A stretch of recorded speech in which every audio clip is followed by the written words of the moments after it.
The morning was barely awake when the single father sat alone at the counter, stirring his coffee while watching the clock tick toward another long shift, his mind already split between work deadlines and the quiet responsibility waiting at home.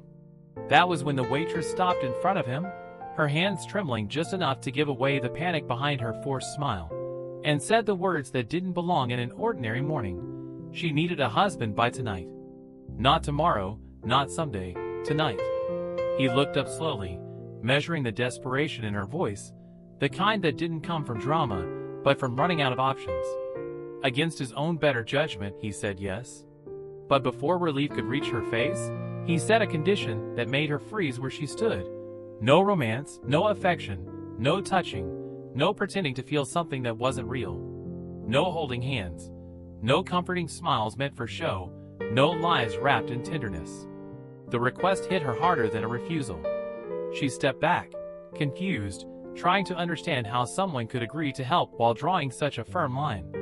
This wasn't how she imagined it. Still, he was the only man who hadn't laughed, questioned her sanity, or walked away. Time was already slipping through her fingers. Swallowing her doubts, she nodded, telling herself she would explain everything later, apologize if needed, fix whatever awkward mess this became once the night was over. He finished his coffee calmly, as if nothing unusual had just been said, while she stood there wondering who he really was, a man willing to play a role, yet unwilling to fake emotion, and why his condition felt less like indifference and more like protection from something neither of them was ready to name. Near midday, with the lunch rush thinning and the clatter of dishes fading into a dull hum, the waitress gathered the courage to ask her manager for a favor she knew sounded suspicious. She explained that a customer had ordered a packed meal and asked if she could personally deliver it to him at work. Then, without planning it, the lie slipped out of her mouth. He was her husband. The manager's eyes narrowed, weighing her words, clearly unconvinced, but after a tense pause, he waved her on, warning her not to make a habit of it. The walk to the man's workplace felt longer than it should have, every step reminding her how fragile her excuse was. When she finally found him, she handed over the container and immediately apologized for the improvised lie, her voice low with embarrassment. Only then did she realize she didn't even know his name. She asked, cheeks burning, expecting judgment or annoyance. Instead, he smiled, small, uncomplicated, and told her, as if it were the most natural thing in the world. In that quiet moment, standing between half-finished buildings and the smell of reheated food, something shifted. There was no grand declaration, no dramatic music swelling in the background. Just two strangers navigating an awkward arrangement with honesty and restraint. Stories of overcoming don't always announce themselves with spectacle or triumph, the narrative reminds us. More often, they unfold in ordinary places, through uncomfortable conversations and small choices that require courage. If you believe that real emotional strength lives in moments like these, where people show up without guarantees or applause, consider subscribing to the channel. And if you think transformation only comes from extraordinary acts, feel free to comment and say why. The lull came unexpectedly, stretching from noon into the slow drift of afternoon, leaving both their workplaces unusually quiet. The restaurant emptied, chairs stacked early, while his office sent workers home one by one. With nothing demanding their attention, they found themselves together by circumstance rather than choice, sitting across from each other with the uneasy awareness of time suddenly slowing down. They decided to walk instead of sit, moving through streets warmed by the sun, their conversation practical and restrained. No flirting, no laughter meant to impress. They spoke about schedules, responsibilities, and how strange the day had turned. The agreement hovered between them, unspoken but present, shaping every word, every pause, keeping emotions carefully folded away. The first problem appeared without drama. A message came through on his phone, an order delayed, a client waiting. He frowned, calculating consequences. She glanced at the screen, then suggested a simple workaround, something obvious he had missed. He followed her suggestion without pride or resistance. The issue dissolved quietly, leaving behind a subtle sense of shared competence. They continued walking, stopping briefly at a small shop where he realized he'd left his wallet behind. She paid without comment, without making it a moment. He thanked her once, sincerely, and promised to return the favor later. There was no awkwardness, no forced banter. Just an exchange that felt balanced, almost rehearsed by life itself. As the afternoon wore on, another minor complication surfaced, a misunderstanding about where they were supposed to meet later that evening. Instead of frustration, they paused, clarified, adjusted. No raised voices. No defensiveness. The solution came easily, surprising her. She was used to tension, to people filling silence with unnecessary emotion. He did neither. She noticed then what stood out most. He never leaned closer than needed. Never let his hand brush against hers. His eyes didn't linger, didn't search her face for approval. He treated the situation like a responsibility, not an opportunity. For reasons she couldn't explain, that restraint felt heavier than any compliment. They shared a late snack on a public bench, keeping a respectful distance. Around them, couples passed by laughing, touching, living openly. She expected the comparison to sting. Instead, she felt oddly calm. There was relief in knowing exactly where the boundaries were, in not having to perform or defend herself. He spoke briefly about his work, choosing his words carefully, leaving entire chapters untouched. She didn't push. She talked about her job the same way, focusing on routine rather than dreams. The honesty wasn't deep, but it was clean. Nothing was promised. Nothing was implied. At one point, she caught herself studying his expression when he listened. Not detached. Not cold. Just present. It unsettled her more than charm ever could. She wondered how many people mistook that calm for distance, never realizing it was a form of discipline learned the hard way. As the light began to soften, signaling the slow approach of evening, she felt something shift inside her. Not attraction, not yet, but curiosity edged with caution. This arrangement was supposed to be temporary, mechanical. Still, she sensed that the night ahead wouldn't be as simple as she had planned, and that whatever tension he carried was about to surface.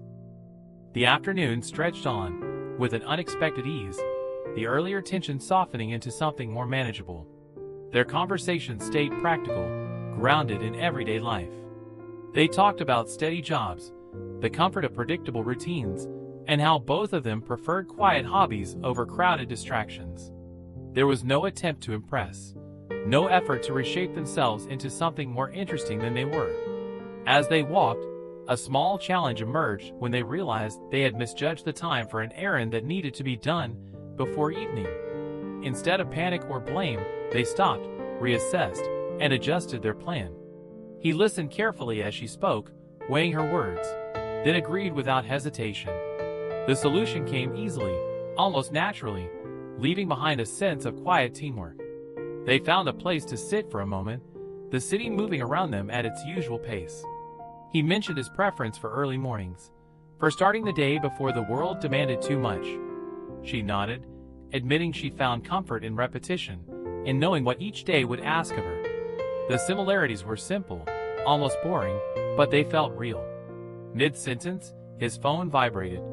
He glanced at the screen, his jaw tightening in a way she hadn't seen before. Without explanation, he stepped away to take the call, turning his back slightly, as if to shield her from whatever waited on the other end. His voice stayed low, controlled, but the tension was unmistakable. From a distance, she watched him listen more than he spoke. His shoulders stiffened.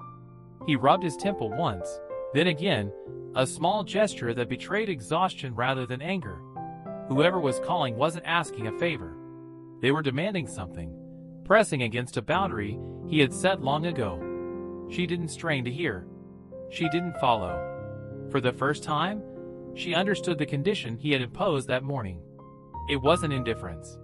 It was fatigue. The kind that settles into a person after too many expectations, too many explanations, too many compromises made for the sake of others. When he returned, he apologized briefly, offering no details. She accepted without question. The silence that followed wasn't awkward. It felt respectful, as if both of them understood that some things didn't need to be unpacked immediately, or at all. They resumed walking, the sky beginning its slow shift toward evening. The streets grew louder, the pace quicker, reminding her that time hadn't paused just because her day had taken an unexpected turn. Whatever urgency had driven her request that morning was still there, waiting. She glanced at him again, noticing how he carried himself now, more guarded than before. The calm was still present, but heavier. She realized that while her problem had a deadline, his seemed endless. And as the first lights flickered on around them, she sensed that the approaching night would force truths neither of them had planned to face. Night settled gently over the square, the air cooler now, carrying the faint sweetness of sugar and fried dough from nearby stands. They ordered ice cream without much discussion, choosing simple flavors, then sat on a low stone wall where families and couples passed by in slow, unhurried streams. For a moment, it felt like any other evening, ordinary and unremarkable. That illusion deepened when familiar faces appeared.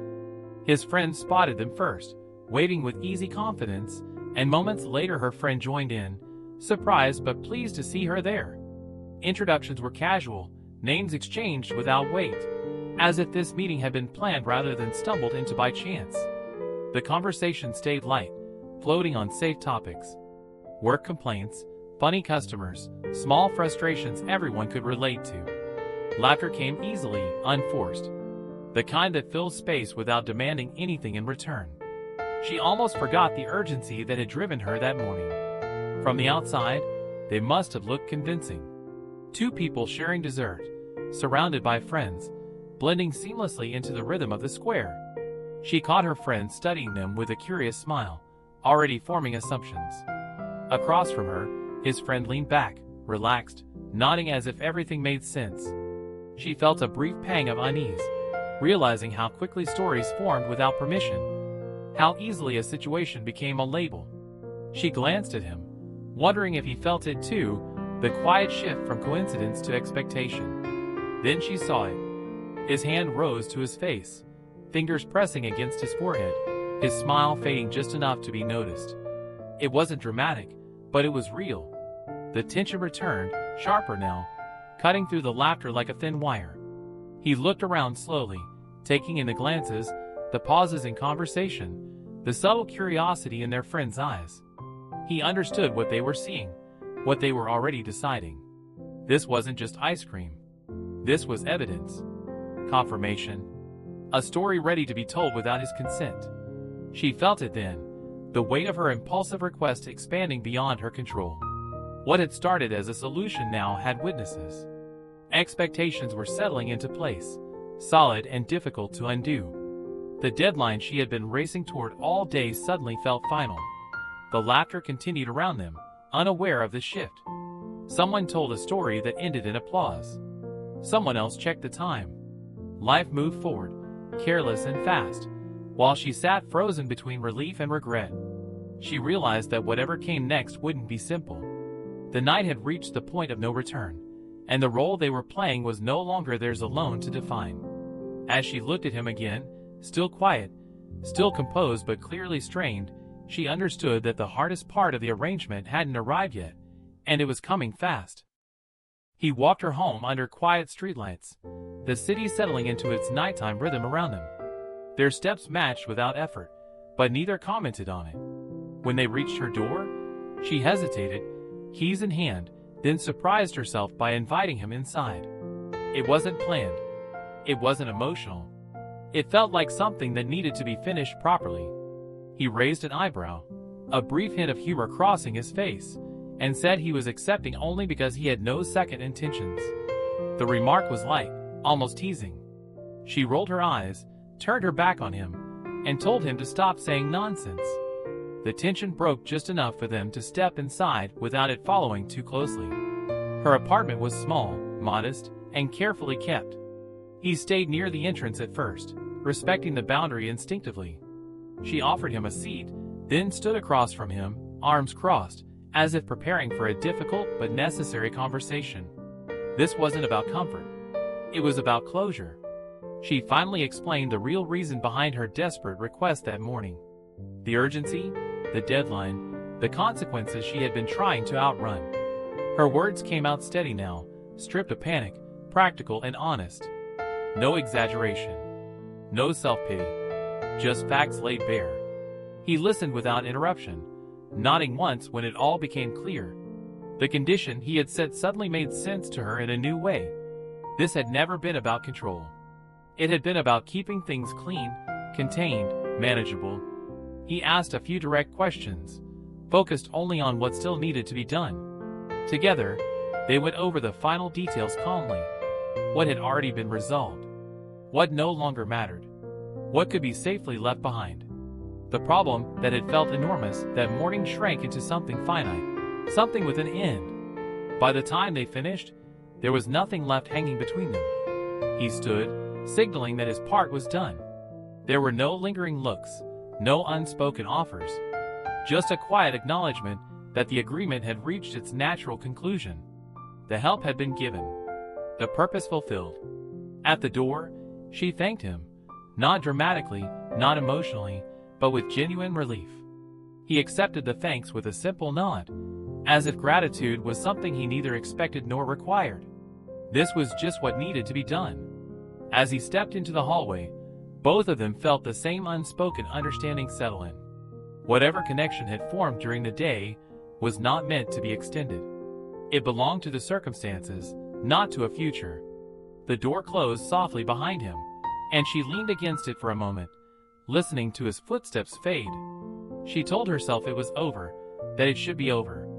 But as she moved deeper into the quiet of her apartment, she sensed that the next morning would test that certainty in ways neither of them could predict. Morning returned quietly, carrying none of the certainty she had clung to the night before. The restaurant was calm when the single father arrived with his daughter, the soft clink of cups and low conversations filling the space. They chose a small table near the window, the child swinging her legs as he stirred sugar into his coffee. Both of them settled into a routine that felt practiced and safe. The waitress noticed them immediately.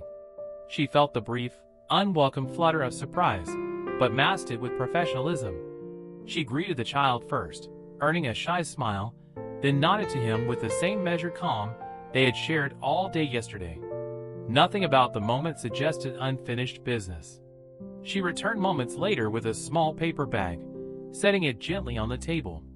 She told him she wanted to thank him again for walking her home, that she had baked the cookies herself. The words were simple, meant to be harmless. But as soon as they left her mouth, she sensed how they could sound to anyone listening. That was when his parents appeared. They stood just behind him, their presence sudden and unmistakable. Greetings were exchanged, polite but loaded. Their eyes moved quickly, from the child to the waitress to the bag on the table, assembling a story faster than anyone could stop them. Questions followed, casual at first, then sharper. Comments about responsibility, about moving on, about setting an example for the child. The pressure was subtle but relentless, layered with expectation and disappointment. The father remained quiet, his posture straight, his expression controlled. The waitress felt the air tighten. From behind the counter, the manager watched closely, curiosity turning into suspicion. She realized how fragile the moment was, how easily everything she had resolved the night before could unravel in seconds. His daughter looked between the adults, sensing tension she didn't understand. He reached for her hand, grounding himself, then finally looked up at his parents. There was no anger in his voice when he spoke, only resignation mixed with resolve. "She's my wife," he said. The word landed heavily. The room seemed to pause around it. The waitress froze, every instinct urging her to correct him, to undo the misunderstanding before it grew. She opened her mouth, but nothing came out. The manager's eyes widened. His parents' expression shifted instantly, satisfaction replacing concern. She met his gaze. He wasn't asking. He wasn't apologizing. He was choosing the only exit available in that moment. Slowly, she closed her mouth and nodded once, letting the silence settle around the line neither of them had planned to continue. As conversations resumed and expectations realigned, she understood something with unsettling clarity. What had ended the night before had just been pulled back into the present, heavier and more complicated than before. And this time, walking away would no longer be simple. The weekend arrived quietly, without announcements or expectations, and she found herself standing at his door, with a small bag in her hand and a nervous smile she didn't try to hide. She joked as soon as he opened it, saying she wasn't sure it was appropriate for a single father to invite a woman into his home like this. He laughed, a genuine sound that surprised both of them, and replied simply, "Welcome." Something in his tone made her pause, and she answered without thinking, "I'm home." The words felt heavier than they should have, settling into the space between them as an unspoken agreement. Inside, the house was modest and warm, filled with the quiet evidence of routine. Shoes by the door, drawings on the fridge, a sense of life continuing forward rather than trying to replace what once was. Before she could take another step, the child appeared from the hallway in her pajamas, hair tousled, eyes still heavy with sleep. She blinked once, then ran straight toward her, wrapping small arms around her waist and calling her, "My new mommy," with innocent certainty. The moment stole her breath. She knelt down, holding the child carefully, feeling emotion rise without warning or resistance. No one corrected the words. No one rushed to define them. They moved to the table together, sharing a simple meal filled with small talk and comfortable pauses. Nothing was promised. Nothing was erased. In that ordinary afternoon, she understood what the week had been trying to teach her. Healthy relationships are not built by rushing to fill empty spaces or by pretending the past never happened. They grow when people make room for each other without forcing roles or replacing memories. Love, she realized, doesn't demand erasure. It asks for inclusion. And in choosing to stand beside what already existed, rather than compete with it, something honest and lasting finally had the chance to begin.